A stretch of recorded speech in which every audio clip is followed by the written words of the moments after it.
Senior वजीर सिंध शर्जील इनाम मेमन ने यरूशलेम पोस्ट के इंकशाफ को लम्हा फिक्रिया करार दे दिया।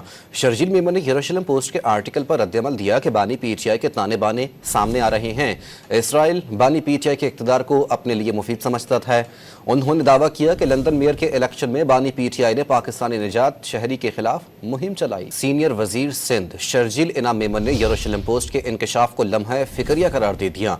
शर्जील मेमन ने यरूशलेम पोस्ट के आर्टिकल पर रद्दअमल दिया कि बानी पीटीआई के ताने बाने सामने आ रहे हैं। इसराइल बानी पीटीआई के इक़्तिदार को अपने लिए मुफीद समझता है। उन्होंने दावा किया कि लंदन मेयर के इलेक्शन में बानी पीटीआई ने पाकिस्तानी निजात शहरी के खिलाफ मुहिम चलाई।